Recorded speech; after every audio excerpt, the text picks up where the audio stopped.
Hello everyone. Daily current affair series में आज हम लोग देखेंगे 11 से 13 मई 2024 के करंट अफेयर। तो आते हैं आज के पहले करंट अफेयर पे। और हाँ, चैनल को सब्सक्राइब जरूर कर ले। भारत फ्रांस संयुक्त सैन्य अभ्यास शक्ति का 7वां संस्करण किस राज्य में शुरू हुआ? आपके पास ऑप्शन है। Option A Meghalaya, option B है नागालैंड, ऑप्शन सी है राजस्थान, ऑप्शन डी है पंजाब। सही आंसर यहाँ पे क्या होगा? ऑप्शन ए आपका यहाँ पे सही आंसर हो जाएगा मेघालय। अब यहाँ से कुछ इंपॉर्टेंट पॉइंट देख लेते हैं। आपसे एग्जाम में ऐसे भी पूछ सकता है कि भारत फ्रांस संयुक्त सैन्य अभ्यास शक्ति का कौन सा संस्करण अभी हाल ही में हुआ? तो आंसर क्या होगा? 7वां संस्करण। कहाँ पे हुआ? मेघालय में। और इसका लास्ट एडिशन कब हुआ था? नवंबर 2021 में। कहाँ? फ्रांस में। तो ये सारे इंपॉर्टेंट पॉइंट है, आपको याद रखने हैं। अगले क्वेश्चन पे आते हैं। आसियान भारत माल व्यापार समझौता ASEAN India trade in goods agreement की समीक्षा के लिए चौथी संयुक्त समिति की बैठक किस देश में आयोजित की गई? आपके पास ऑप्शन है। Option A Bharat, option B है थाईलैंड, ऑप्शन सी है इंडोनेशिया, ऑप्शन डी है मलेशिया। सही आंसर यहाँ पे क्या होगा? ऑप्शन डी आपका यहाँ पे सही आंसर हो जाएगा, Malaysia. ASEAN India trade in goods agreement की समीक्षा के लिए चौथी संयुक्त समिति की बैठक किस देश में आयोजित की गई? तो ऑप्शन डी आपका यहाँ पे सही आंसर हो जाएगा, मलेशिया। मलेशिया में कहाँ? पुतराजिया में। अगले क्वेश्चन पे आते हैं। अंतर्राष्ट्रीय मुक्केबाजी टूर्नामेंट एलोरा कप 2024 किस देश में आयोजित किया गया? आपके पास ऑप्शन है। ऑप्शन ए नई दिल्ली भारत, ऑप्शन बी है अस्ताना कजाकिस्तान, ऑप्शन सी है जकार्ता इंडोनेशिया, ऑप्शन डी है नन ऑफ दीज, इनमें से कोई भी नहीं। सही आंसर यहाँ पे होगा ऑप्शन बी, कजाकिस्तान में। और कजाकिस्तान में कहाँ? अस्ताना में।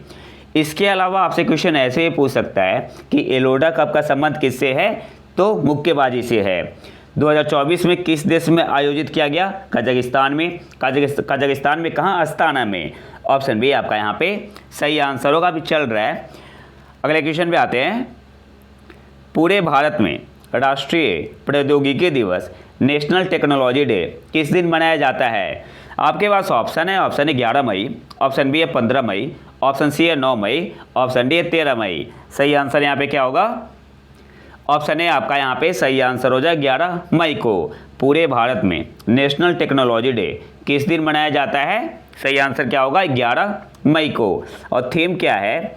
तो 2024 की कोई ऑफिशियल थीम नहीं है। जो 2023 में थीम थी स्कूल टू स्टार्टअप, यहाँ पे मैं लिख दे रहा हूँ, school to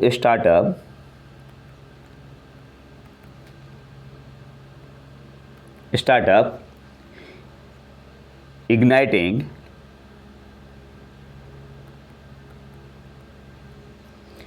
young mind to innovate. और 2023 की ये थीम थी और 2024 में इसी थीम को लेकर चल रहे हैं, लेकिन कोई ऑफिशियल थीम डिक्लेयर नहीं हुआ है। इसके अलावा एक और पॉइंट आप देख सकते हैं यहाँ पे, टेक्नोलॉजी डेवलपमेंट बोर्ड, टेक्नोलॉजी, ये पूछ सकते हैं एग्जाम में,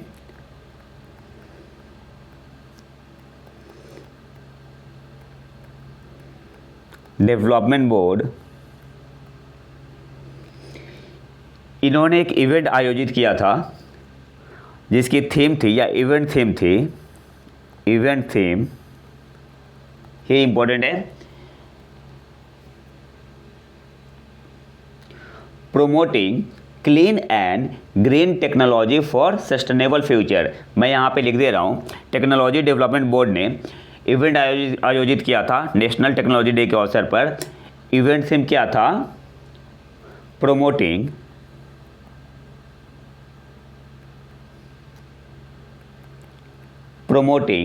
क्लीन एंड ग्रीन टेक्नोलॉजी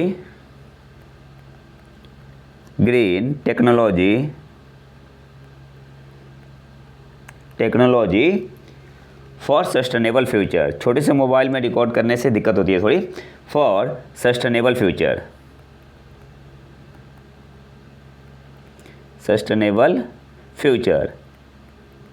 ठीक है। तो एक बार फिर से मैं क्या बोलते हैं रिवीजन कर ले रहे हैं एक बार। नेशनल टेक्नोलॉजी डे कब मनाते हैं? 11 मई को। ऑफिशियली कोई थीम नहीं है 2024 की।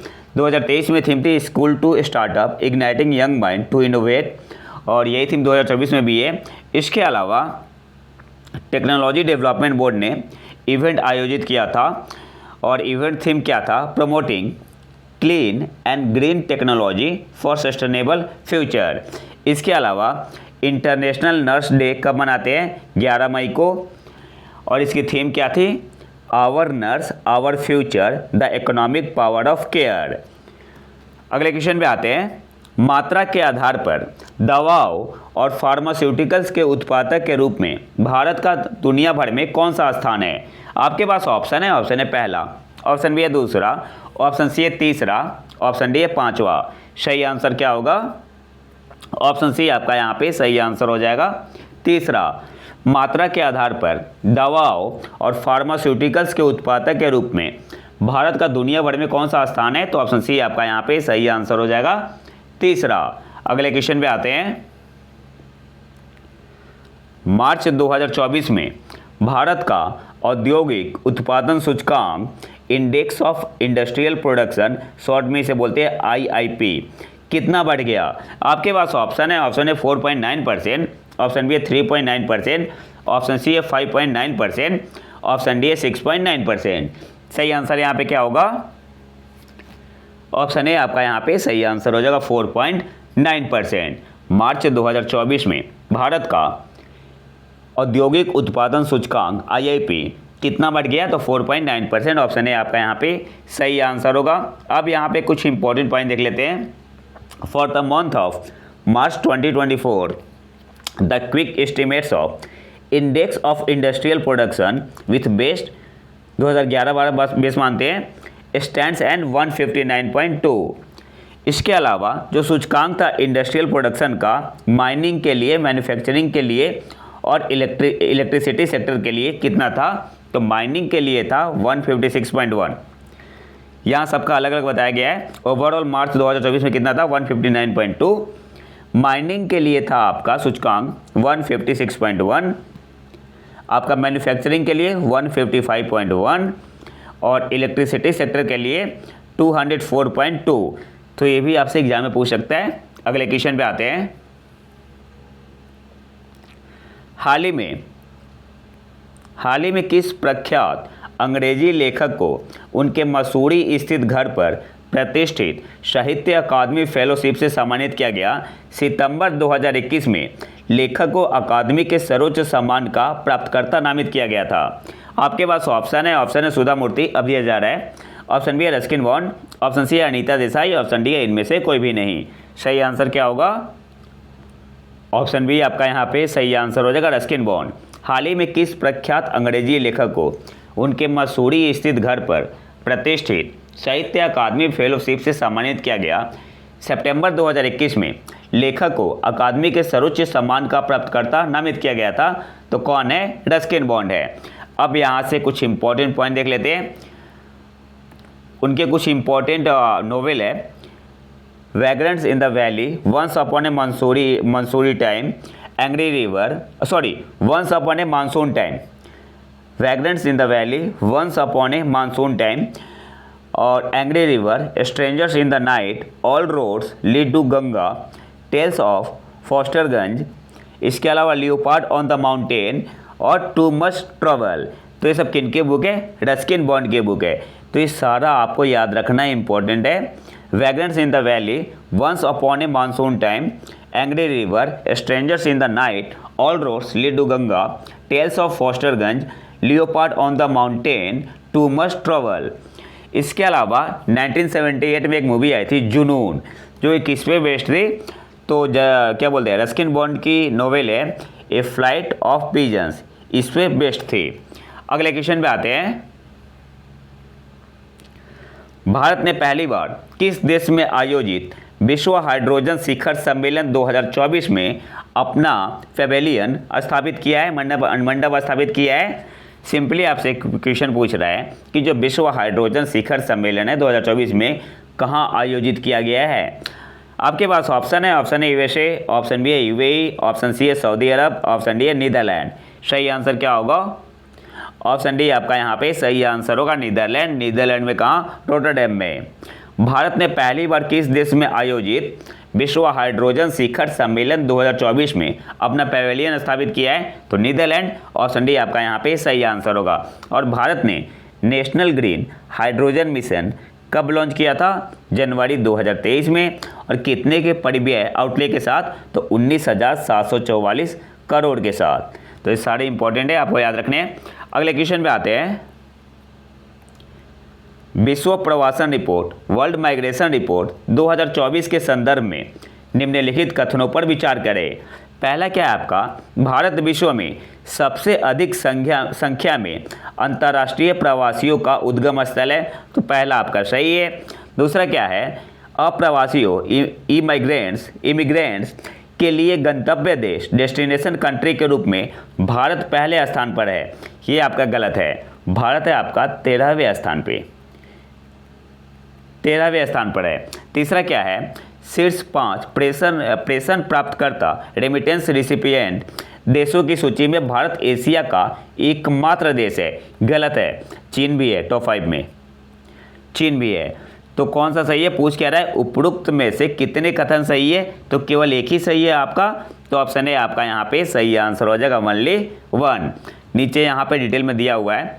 भारत दुनिया में सबसे बड़ी संख्या में अंतर्राष्ट्रीय प्रवासियों का उद्गम स्थल है, जिसमें बड़ी संख्या में प्रवासी संयुक्त अरब अमीरात, संयुक्त राज्य अमेरिका और सऊदी अरब जैसे देशों में रहते हैं। इसलिए आपका पहला स्टेटमेंट क्या है? सही है। सेकंड क्यों गलत है?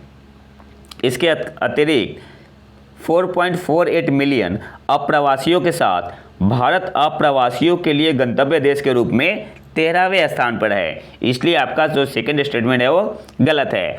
और टॉप 5 में आपका चाइना भी है, तो अकेले एशिया में इंडिया ही नहीं है। तो इसलिए आपका थर्ड स्टेटमेंट भी आपका गलत है।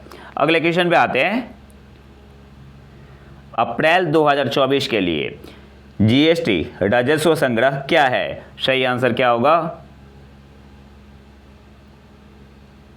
3.10 लाख करोड़ रुपए। ऑप्शन बी है 1.10 लाख करोड़ रुपए। ऑप्शन सी है 2.10 लाख करोड़ रुपए। ऑप्शन डी है 4.10 लाख करोड़ रुपए। सही आंसर क्या होगा? ऑप्शन सी आपका यहाँ पे सही आंसर हो जाएगा 2.10 लाख करोड़ रुपए।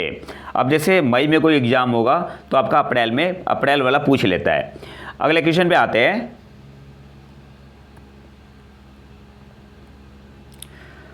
भारत के कृषि निर्यात के संदर्भ में निम्नलिखित कथनों पर विचार करें।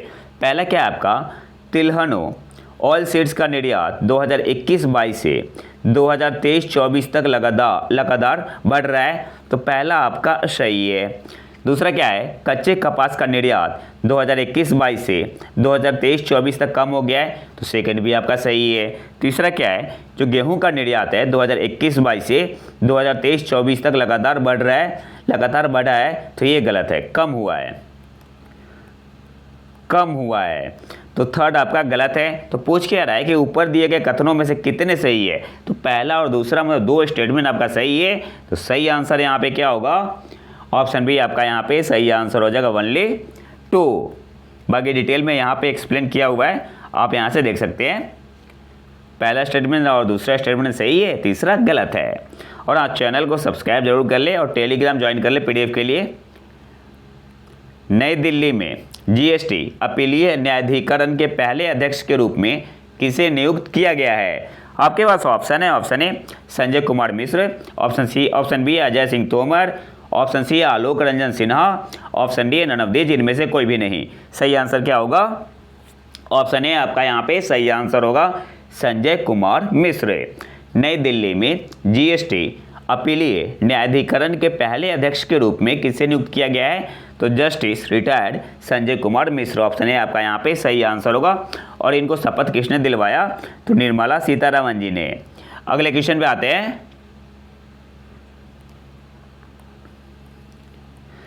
भारत 77वें कांस फिल्म महोत्सव में भाग लेगा।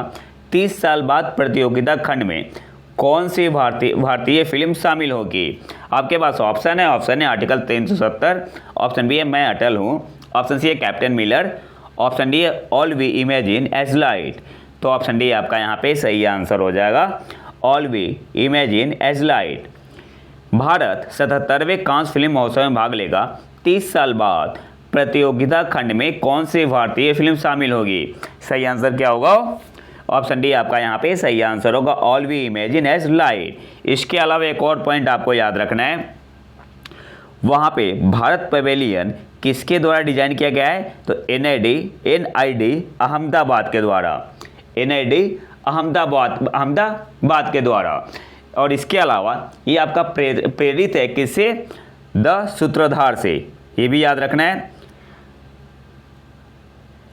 अगले क्वेश्चन में आते हैं। अच्छा, इस किसकी मूवी है जो all we imagine as light है, किसकी मूवी है? तो पायल कपाड़िया की। तो ये भी नाम आपको याद रखना है, ये इंपॉर्टेंट है। किनकी मूवी है? पायल कपाड़िया। अगले क्वेश्चन पे आते हैं। United nation general assembly UNGA ने न्यूयॉर्क में महासभा की 80वीं पूर्ण बैठक के दौरान एक प्रस्ताव अपनाकर किस दिन को विश्व फुटबॉल घोषित किया? ये इंपॉर्टेंट क्वेश्चन है। आपके पास ऑप्शन है, ऑप्शन ए 20 मई, ऑप्शन बी है 25 मई, ऑप्शन सी 28 मई, ऑप्शन बी है 30 मई। सही आंसर क्या होगा?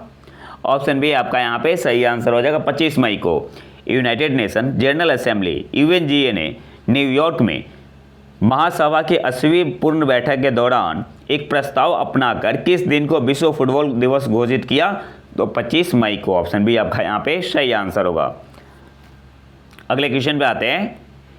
एशियाई ट्रैम्पोलिन जिम्नास्टिक चैंपियनशिप में पदक जीतने वाले पहले भारतीय बनकर किसने इतिहास रचा है? आपके पास ऑप्शन है, option A Srishti Khandagale, option B है Rashmi Khandagale, option C Arpita Banerjee, option D है इनमें से कोई भी नहीं। सही आंसर क्या होगा? ऑप्शन ए आपका यहाँ पे सही आंसर हो जाएगा, सृष्टि खंडागले। एशियाई ट्रैम्पोलिन जिम्नास्टिक चैंपियनशिप में पदक जीतने वाले पहले भारतीय बनकर किसने इतिहास रचा है? तो ऑप्शन ए आपका यहाँ पे सही आंसर होगा, सृष्टि खंडागले। और ये कहाँ पे हुआ था चैंपियनशिप? हांगकांग, चाइना में। और कौन सा मेडल इन्होंने जीता? तो सिल्वर मेडल। अगले क्वेश्चन पे आते हैं। किस कंपनी ने अल्फाफोल्ड नामक एक AI उपकरण बनाया जो उन आकृतियों का अनुमान लगा सकता है जिनमें विभिन्न प्रोटीन मुड़ सकते हैं? तो यहाँ पे सही आंसर होगा डीप माइंड। ऑप्शन सी आपका यहाँ पे सही आंसर होगा। हालांकि इन्होंने इसे बहुत पहले बना दिया है, लेकिन अभी हाल ही में डीप माइंड ने लॉन्च किया है अल्फाफोल्ड 3, इसलिए आपका करंट अफेयर में बना हुआ है। तो ऑप्शन सी आपका यहाँ पे सही आंसर होगा। अगले क्वेश्चन पे आते हैं। भारत सऊदी अरब व्यापार के संदर्भ में निम्नलिखित कथनों पर विचार करें। पहला क्या आपका? भारत सऊदी अरब का दूसरा सबसे बड़ा व्यापार भागीदार है। और सेकंड क्या है? 2022-23 में सऊदी अरब भारत का सबसे बड़ा कच्चे और पेट्रोलियम उत्पाद सोर्सिंग गंतव्य था। आपको बताना है कि ऊपर दिए गए कथनों में से कौन सा सही है। तो पहला तो आपका सही है, भारत सऊदी अरब का दूसरा सबसे बड़ा व्यापार भागीदार है। सेकंड क्या है? 2022-23 में सऊदी अरब भारत का सबसे बड़ा कच्चे और पेट्रोलियम उत्पाद सोर्सिंग गंतव्य था। तो ये गलत है, सबसे बड़ा नहीं था। कौन से नंबर का था? तीसरा था, आपका तीसरा था। तो सेकंड आपका गलत हो गया। तो पूछ क्या रहा है कि ऊपर दिए कथनों में से कौन सा सही है? तो ऑप्शन ए आपका यहाँ पे सही आंसर होगा, ओनली 1। नीचे यहाँ पे एक्सप्लेनेशन दिया हुआ है। 2022-23 में भारत सऊदी व्यापार $52.76 बिलियन का था। भारत सऊदी अरब का दूसरा सबसे बड़ा वाणिज्यिक भागीदार है और सऊदी अरब भारत का चौथा सबसे बड़ा व्यापार भागीदार है, इसलिए आपका पहला स्टेटमेंट सही है। सेकंड क्या है? सऊदी अरब 2022-23 में भारत का तीसरा सबसे बड़ा कच्चे और पेट्रोलियम उत्पाद सोर्सिंग गंतव्य था, इसलिए आपका जो सेकंड स्टेटमेंट है वो गलत है। अगले क्वेश्चन पे आते हैं। एंड्रोट, किल्टन और कल्पेनी द्वीप हाल ही में मूंगा विरंजन कोरल ब्लीचिंग के कारण खबरों में थे, वे कहाँ स्थित है? आपके पास ऑप्शन है, ऑप्शन ए अंडमान और निकोबार द्वीप समूह, ऑप्शन बी है वेस्ट बंगाल, ऑप्शन सी है तमिलनाडु, ऑप्शन डी है लक्षद्वीप। सही आंसर होगा ऑप्शन डी, लक्षद्वीप। अगले क्वेश्चन पे आते हैं। हाल ही में संयुक्त राष्ट्र फोरम ऑन फॉरेस्ट का 19वां सत्र कहाँ आयोजित किया गया? आपके पास ऑप्शन है, option A Rome, option B है न्यूयॉर्क, ऑप्शन सी है कोपेनहेगन, ऑप्शन डी है नन ऑफ दीज, इनमें से कोई भी नहीं। सही आंसर होगा ऑप्शन बी न्यूयॉर्क। हाल ही में संयुक्त राष्ट्र फोरम ऑन फॉरेस्ट का 19वां सत्र कहाँ आयोजित किया गया? न्यूयॉर्क में। ऑप्शन बी आपका यहाँ पे सही आंसर होगा। और आज के आखिरी करंट अफेयर पे आते हैं और चैनल को सब्सक्राइब जरूर करना है। क्वेश्चन क्या है? कट्टुपुअम कोरुनिल्ला एक दुर्लभ वृक्ष प्रजाति हाल ही में भारत के किस क्षेत्र में फिर से खोजी गई थी? आपके पास ऑप्शन है, ऑप्शन ए वेस्टर्न घाट, पश्चिमी घाट, ऑप्शन बी है उत्तर पूर्वी क्षेत्र, ऑप्शन सी है हिमालय क्षेत्र, ऑप्शन डी है नन ऑफ दीज, इनमें से कोई भी नहीं। सही आंसर क्या होगा? ऑप्शन ए आपका यहाँ पे सही आंसर हो जाएगा वेस्टर्न घाट, पश्चिमी घाट। इसको किस नाम से जानते हैं? उनियाला मल्टी ब्रैक्टेटा। और लोकल कौन सा नाम है इसका? कट्टुपुअम कोरुनिल्ला। तो आपसे एग्जाम में ऐसे ही पूछ सकता है कि कट्टुपुअम कोरुनिल्ला क्या है? तो एक दुर्लभ वृक्ष प्रजाति है। और कहाँ पे खोजी गई है? तो पश्चिमी घाट, वेस्टर्न घाट में। तो ये तो था हमारा आज का लेक्चर। अगर आपको इसका पीडीएफ चाहिए तो आप हमारे टेलीग्राम चैनल प्रतीक IQ करेंट अफेयर को ज्वाइन कर सकते हैं। वहाँ पे आपको नवंबर 2023 से अप्रैल 2024 करेंट अफेयर का कंपाइलेशन मिल जाएगा और आप वहाँ पे क्विज भी लगा सकते हैं। तो अगर वीडियो पसंद है तो लाइक करें और चैनल को सब्सक्राइब जरूर कर लें। मिलते हैं नए वीडियो में नए टॉपिक के साथ। तब तक के लिए नमस्कार, जय हिंद।